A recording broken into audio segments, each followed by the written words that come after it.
பெண்களின் பாதுகாவலர் ஸ்ரீ ராகவேந்தர். பாண்டிச்சேரி டு மந்திராலயம் போன பதிவில் அடி பிரதர்ஷனம் பண்ணோம். அப்புறம் 12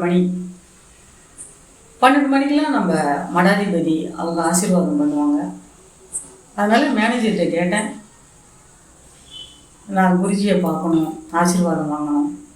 அதே மாதிரி எனக்கு ரொம்ப நாள் ஆசை, நான் சங்கு சக்கர முத்திரையை நான் வச்சுக்கணும். அந்த தப்தா, அதுக்கு பேர் தப்தா முத்திரை, இதை நான் வச்சுக்கணும், நான் குருஜிக்கிட்ட போட்டுக்கலாமா அப்படின்னு சொல்லிட்டு நான் மேனேஜரை கேட்டேன். அப்போ அவங்க சொன்னாங்க, இதெல்லாம் போட்டுக்கலாமா, இதெல்லாம் ஒரு விஷயமே இல்லை, இப்போ 12 மணிக்கு குருஜி வருவாங்க, நீங்கள் போயிட்டு போட்டுக்குவாங்க அப்படின்னு சொன்னதும் எனக்கு ஒரே சந்தோஷம்.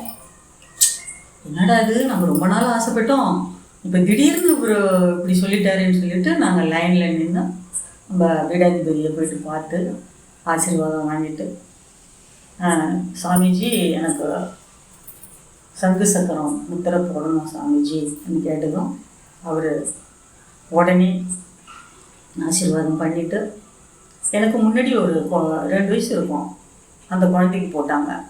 அதுக்கு அடுத்தது நான் இந்த வலது கையில் சக்கரத்தையும் இடது கையில் இந்த சங்கையும் வைக்கும் போது நான் புனிதம் அடைஞ்சிட்டேன். என் உடம்புல இருக்கிற எல்லா கெட்ட சக்திகளும் என்னை விட்டு போயிடுச்சு. அப்படியே காற்றுல பறக்கிற மாதிரி ஒரு ஃபீலிங் எனக்கு. அங்கே ஒரே சந்தோஷம். ஏன்னா எப்பயோ கேட்டேனா ராகவேந்தர்கிட்ட, அதை இப்போது அவரோட பொண்ணு இல்லையா, நான் இப்போ மந்திராலயம் போவேன்னா இன்னும் கொஞ்ச நாள் கழித்து நம்ம கடமையெல்லாம் முடிச்சுட்டு அப்புறம் போகலான்னு நான் அப்படி நினச்சிட்டு இருந்தேன். அவர் அதெல்லாம் கிடையாது, நீ இப்போ தான் வரணும், உனக்கு நாங்கள் ஏற்பாடு பண்ணி வச்சுருக்கேன், நீ வான்னு சொல்லிட்டு என்னை கூப்பிட்டுட்டு கூட என் கூடயே ஒரு 11 பேரையும் அழைச்சிக்கிட்டு போயிட்டு அங்கே அடிபிரதேசத்தையும் பண்ணி, 2வது உனக்கு நான் ரெடியாக ஒன்று வச்சுருக்கேன், சஸ்பென்ஸ், இதுதான் தப்த முத்ரா, நீ எப்போ கேட்ட அதை உனக்கு நான் இப்போ கொடுக்குறேன், நான் உனக்கு வச்சு டெஸ்ட்டில் நீ பாஸ் பண்ணிட்ட. ஏன்னா அவர் குரு தானே, எனக்கு எவ்வளோ டெஸ்ட்டு வச்சு அந்த டெஸ்ட்டில் நான் பாஸ் பண்ணிட்டேன். ஏன்னா நான் யாரையுமே நொடிக்க பேச மாட்டேன், அன்பாக தான் பேசுவேன். என்னால் முடிஞ்சதை ஒரு சின்ன உதவிகளை பண்ணுவேன். அதெல்லாம் ஒன்றும் பெருசாலாம் ஒன்றும் சொல்லிக்கிற மாதிரி இல்லை, ஒரு சின்ன அன்னதானம். யாரும் கேட்காமலேயே அவங்களுக்கு என்ன தேவைன்னுட்டு அதை பார்த்து செய்கிறது. இதெல்லாம் ராகவேந்தருக்கு ரொம்ப பிடிக்கல. அவருக்கு பிடிச்சதானே, அவர் பொண்ணு தானே, நானும் அப்புறம் அப்படி தானே செய்யணும். ஏன்னா அவர் பாதத்தை நான் பிடிச்சிக்கிட்டேன். அதனால் எனக்கு பார்த்து செய்கிறாரு நம்ம ராகவேந்தர்.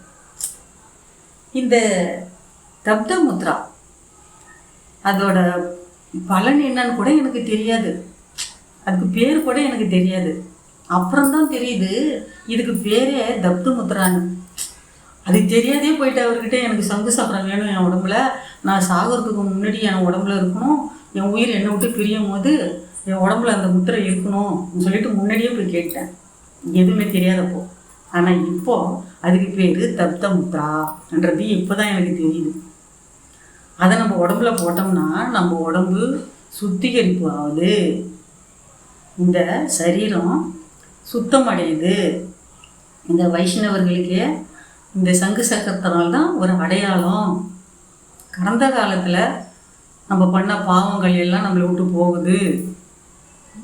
அதே மாதிரி அந்த எதிர்மறை ஆற்றலிருந்து பாதுகாக்கிறாங்க. இது எல்லாமே இப்போ தெரியுது.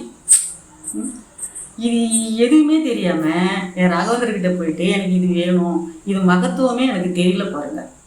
இது நம்ம சங்கு சக்கரங்கிறதே நம்ம மகாவிஷ்ணு, இந்த மகாவிஷ்ணுவோட கையில் இருக்கிற தெய்வீக ஆயுதம் தானே இந்த சங்கு சக்கரம். இதை போய் எவ்வளோ ஈஸியாக நான் போய் ராகவேந்தர்கிட்ட கேட்டுக்கிறேன் பாருங்கள். அது இப்போ தான் தெரியுது.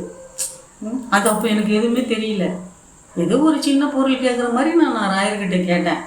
ஆனால் அதை எவ்வளோ நாள் கழித்து எனக்குன்னு ஒரு பக்குவம் வரணும், அது எப்போ எனக்கு கிடைக்கணும், அது கரெக்டாக பார்த்திங்கன்னா அங்கே ஒரு பீடாதிபதி அவங்க கையால் தான் அது நமக்கு முத்திரை போடணுன்றது கூட எனக்கு தெரியாது. அது எந்தெந்த நாளில் போடணும்னு தெரியாது. அது ஒரு அங்கே மடத்தில் ஒரு திருவிழா நேரமாக இருக்கணும், ஒரு ஏகாதேசியாக இருக்கணும், அந்த மாதிரி நேரத்தில் தான் இதெல்லாம் போடுவாங்கன்றது கூட எனக்கு தெரியாது. ஆனால் அந்த நேரம் பார்த்து என்னை வரவழைச்சி அங்கே இந்த தப்தா முத்திரையை எனக்கு போட்டு என்னை எவ்வளோ சந்தோஷப்படுத்தியிருக்கிறாரு என் ராகவேந்தர். நீங்களும் இதையெல்லாம் அனுபவிக்கணும்னா எதுவுமே செய்ய வேணாம், நம்ம மகாவிஷ்ணுக்கிட்ட சரணாகதி ஆகிடுங்க. நீ தான் எனக்கு எல்லாம், என் உயிர் என் மூச்சு அனைத்தும் நீ தான் எனக்கு நல்ல வழியை காட்டணும். உன்னை தவிர எனக்கு வேறு எதுவுமே தெரியாது. அவ்வளோதான். அதிகப்படியான பக்தி, நீ தான் எனக்கு எல்லாம். நம்ம குருராயர் தான் நம்மளோட ஆசிரியர், ஆசான், பிலாசபர். அவர் தானே நமக்கு வாத்தியார், குரு. அவர் மேலே நம்பிக்கை வைக்கணும். நம்ம சின்ன பசங்க அப்போ படிக்கும் போது எப்படி இருந்தோம், நம்ம வாத்தியார்கள் மேலெல்லாம் நம்ம ரொம்ப பயபக்தியோடு இருந்தோம்ல, அதே மாதிரி நம்ம ராகவேந்தர் நம்ம குரு தானே, வழி நடத்துகிற குரு. அவர் மேலே அசைக்க முடியாத நம்பிக்கை இருக்கணும். நம்ம ராகவேந்தர்கிட்ட சொல்லிட்டோம், அது நேரங்காலம் வரும்போது அவர் செய்வார் அப்படின்னு நினச்சிட்டு நம்ம அடுத்த வேலையை பார்த்துட்டு போயிட்டே இருக்கணும். அது ஏன் நினச்சிக்கிட்டு கொடுக்கலையேன்னுட்டு நம்ம கேட்டுக்கிட்டு இருக்கக்கூடாது. எப்போ நேரங்காலம் வரும், எப்போ கொடுக்கணும்னு அவருக்கு தெரியும். நீங்கள் செய்ய வேண்டியதெல்லாம் ஒன்றே ஒன்று தான்.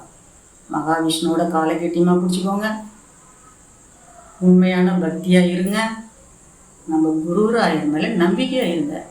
இது எல்லாம் நடந்ததுன்னா உங்களுக்கு அனைத்தும் நீங்கள் இருக்கிற இடத்துல கிடைக்கும். இதை நான் பேசிகிட்டு இருக்கிறது எதுக்குன்னு கேட்டிங்கன்னா, நான் பெற்ற இன்பம் நீங்களும் அதெல்லாம் அனுபவிக்கணும்.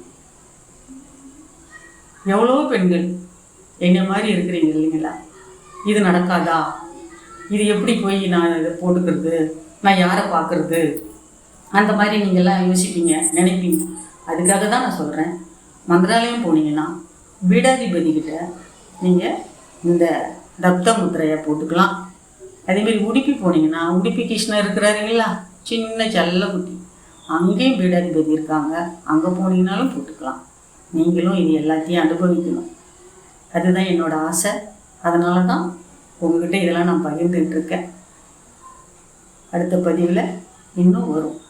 மந்திராலயத்தில் நிறைய அற்புதங்கள் ராயர் நமக்கு பண்ணிகிட்ருக்காரு. அதை உங்கள் கூட நான் பகிர்ந்துட்டுருக்கேன். அடுத்த தடவை இன்னும் நான் உங்கள்கிட்ட நிறைய பகிர்ந்துக்கிறேன். குருவே சரணம். வணக்கம்.